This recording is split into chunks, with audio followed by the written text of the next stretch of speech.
गांव के बड़े पुराने मकान का आंगन सुबह की धूप से जगमगा रहा था।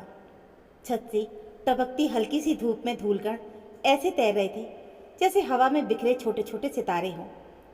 आंगन के एक कोने में लोहे की चारपाई बिछी थी, जिस पर बैठी मम्मी जी गरम गरम समोसे और जलेबी खा रही थी।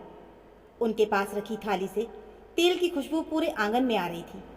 दूसरी ओर जमीन पर सिर पर पल्लू बांधे, हाथ में पोछा पकड़े थकी हुई बहू नीतू जमीन रगड़ रही थी। उसके हाथ लाल हो चुके थे, माथे से पसीना टपक रहा था।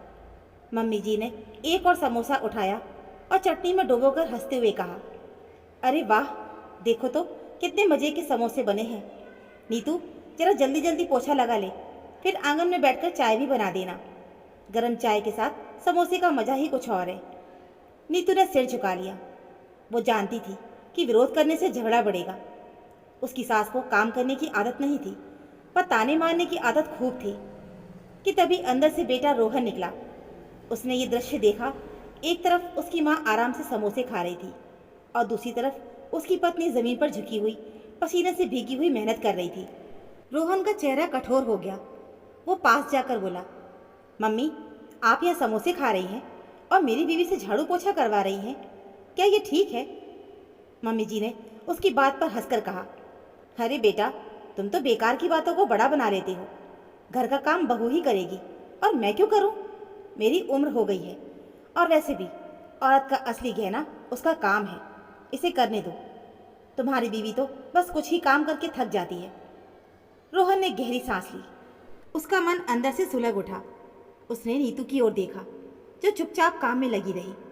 वो जानती थी कि पति और माँ के बीच बहस बढ़े तो घर का माहौल बिगड़ेगा, लेकिन रोहन अब चुप रहने वालों में से नहीं था। उसने कहा, मम्मी, घर का काम बांट कर करना चाहिए। अगर बहू काम कर रही है तो आपको भी मदद करनी चाहिए। ये इंसाफ नहीं है। मम्मी जी के चेहरे पर गुस्से की झलक दिखी। उन्होंने कहा, तो क्या अब बहू को रानी बनाकर मैं सिर पर बिठा लूं? तुम्हें अपनी माँ की मेहनत नहीं दिखती?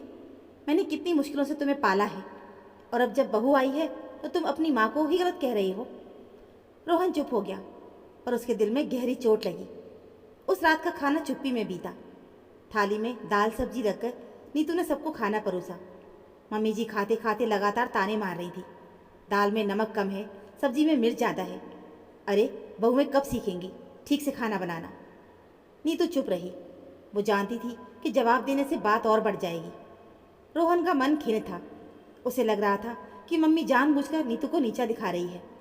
खाना खत्म होते ही नीतू ने बर्तन धोना शुरू कर दिया। उसके हाथ बर्तन के पानी में भीग भीग कर सख्त हो चुके थे। आंखों में थकान साफ झलक रही थी। रोहन चुपचाप उसके पास आया और धीरे से बोला, नीतू, तुम बहुत मेहनत करती हो, मैं देखता हूँ सब कुछ, लेकिन मम्मी को कैसे समझाऊँ? नीतू मुस्कुराने की कोशिश करती हुई बोली, रोहन, घर में शांति बनी रहनी चाहिए। तुम अगर मेरी तरफ से कुछ भी बोलोगे तो मम्मी जी को बुरा लगेगा और फिर घर का माहौल बिगड़ जाएगा।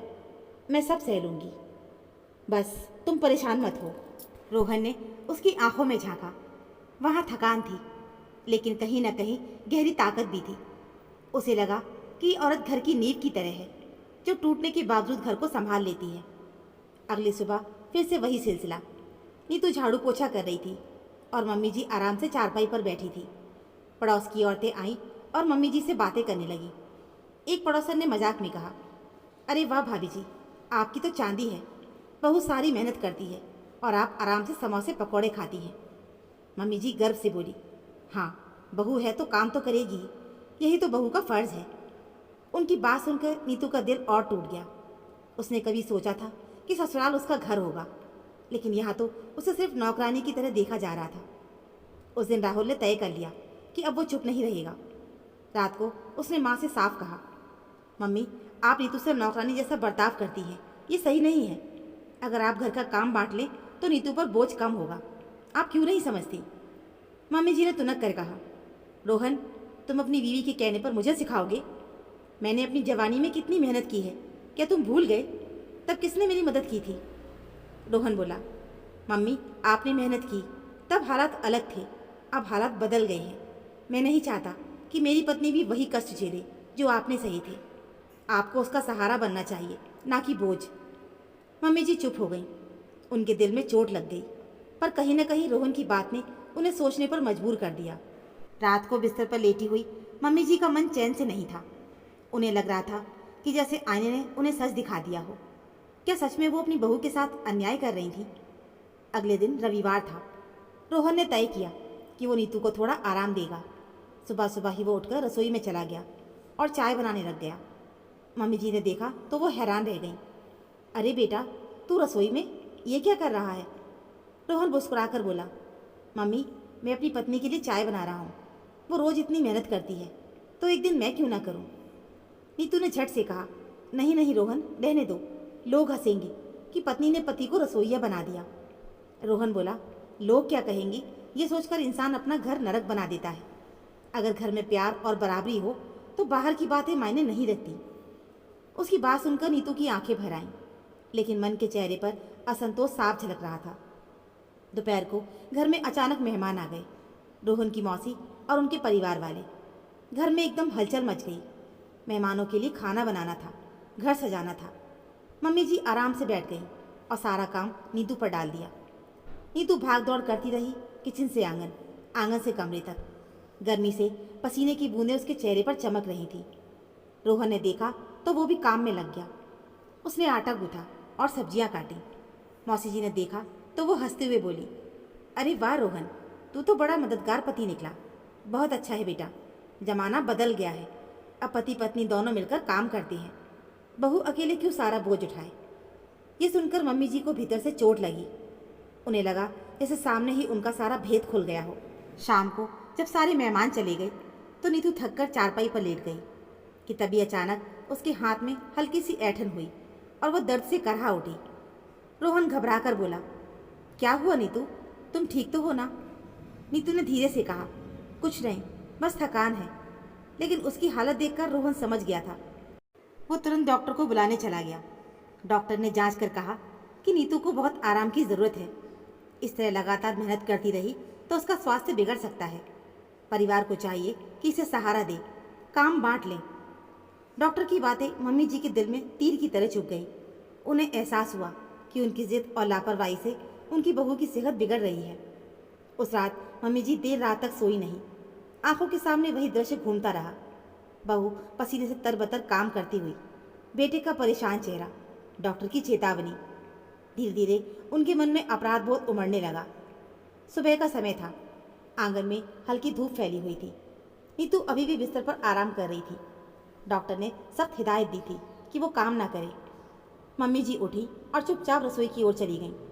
पहली बार उन्होंने खुद चाय बनाने को सोचा। हाथ कांप रहे थे, आदत जो छूट गई थी। लेकिन दिल में एक कसक थी कि अब अपनी गलती सुधारनी ही होगी। जब चाय बनाकर उन्होंने कप में डाली तो नीतू ने हैरानी से देखा। मम्मी जी, आप ये चाय आपने बनाई? मम्मी जी ने धीरे से कहा, हाँ, आज मैंने सोचा कि तुम आराम करो, अब तुम्हारी सेहत ज़्यादा ज़रूरी है। नीतू की आंखें भर आईं। इतने सालों में पहली बार उसने अपनी सास की ओर से स्नेह की झलक देखी थी। उस दिन से मम्मी जी का व्यवहार बदलने लगा। वो घर के छोटे छोटे काम करने लगी। कभी सब्जी काट देती तो कभी कपड़े की तह कर देती। नीतू को ये देखकर अचरज होता, लेकिन धीरे धीरे उसे मम्मी जी के बदलते रूप पर विश्वास होने लगा। रोहन भी संतोष से भर गया था। उसे लगा जैसे उसके घर में रोशनी आ गई हो। एक दिन पड़ोस की वही औरतें फिर आंगन में आईं और उन्होंने मजाक में कहा, अरे भाभी जी, आजकल तो आपको काम करते देखा जा रहा है, बहू को आराम करवा रही हो क्या? मम्मी जी ने मुस्कुराकर जवाब दिया, हाँ, बहू भी बेटी जैसी ही होती है। अगर वो थक जाएगी तो घर कैसे चलेगा? अब समय आ गया है कि हम भी बहुओं का हाथ बटाएं। उनकी बात सुनकर पड़ोस की औरतें चुप रह गईं। नीतू के दिल में सास के लिए पहली बार इज्जत उमड़ आई थी। शाम को जब सब साथ बैठे तो मम्मी जी ने नीतू से कहा, बहू, मैं मानती हूँ कि मैंने तुम्हारे साथ ठीक बर्ताव नहीं किया, लेकिन अब मैं चाहती हूँ कि तुम्हें बेटी की तरह मानो। तुम भी मुझे अपनी माँ समझो। नीतू रो पड़ी। उसने सास के पाँव छू लिए और बोली, मम्मी जी, मुझे कभी आपसे शिकायत नहीं थी, बस आपका थोड़ा सा प्यार ही चाहिए था। रोहन ये दृश्य देखकर भावुक हो उठा। अब घर का माहौल पहले से बिल्कुल बदल चुका था। जहाँ पहले आंगन में तानों की गूंज सुनाई देती थी, वहीं अब अपनापन फैलने लगा था। नीतू काम करती तो मम्मी जी खुद उससे कहती कि बहू, ज़्यादा काम मत कर, मैं मदद कर दूंगी, तेरी सेहत पहले है। रोहन भी राहत की सांस लेता था। वो देख रहा था कि उसकी माँ और पत्नी के बीच अब एक नया रिश्ता पनप रहा था, फर्ज का नहीं बल्कि दिल का। एक दिन गांव में मंदिर का बड़ा उत्सव था। सब औरतें मिलकर बातें कर रही थी। किसी ने मम्मी जी से पूछा, भाभी जी, अब तो आपकी बहू खूब काम करती होगी ना? मम्मी जी ने मुस्कुरा कर कहा, काम तो हम सब करते हैं, लेकिन असली काम है रिश्तों को संभालना। मेरी बहू ने मुझे ये सिखाया है। पहले मैं उसे सिर्फ बहू मानती थी, लेकिन आज वो मेरी बेटी है। बेटी को बोझ नहीं, सहारा दिया जाता है। ये सुनकर सब औरतें चुप हो गईं। घर लौटते वक्त नीतू ने मम्मी जी से कहा, आपने जो कहा उससे मुझे बहुत खुशी हुई। अब ये घर सचमुच मेरा घर लगता है। मम्मी जी ने उसके कंधे पर हाथ रख दिया और बोली, बहू नहीं बेटी, तू मेरी बेटी है और बेटी से कोई नौकरानी का काम नहीं करवाता। नीतू की आंखें भर आईं। उसने सोचा, कभी कभी रिश्तों को बदलने के लिए झगड़े नहीं, बस धैर्य और सच्चा प्यार चाहिए होता है। उस रात रोहन छत पर बैठा आसमान देख रहा था। तारों की चमक जैसे उसके दिल में उतर गई हो। उसने मन ही मन कहा, आज मेरा घर सचमुच में घर बन गया है। माँ को आईना दिखाने के लिए वक्त लगा, लेकिन सच ने आखिर जीत ही ली थी। तो दोस्तों, हमारी आज की कहानी में बस इतना ही। उम्मीद है आपको हमारी कहानी ज़रूर पसंद आई होगी। कहानी अच्छी लगी है तो प्लीज़ वीडियो को लाइक और चैनल को सब्सक्राइब ज़रूर कर लीजिएगा। मिलते हैं फिर एक और ऐसी नई कहानी के साथ। कहानी सुनने के लिए आप सभी का बहुत बहुत धन्यवाद।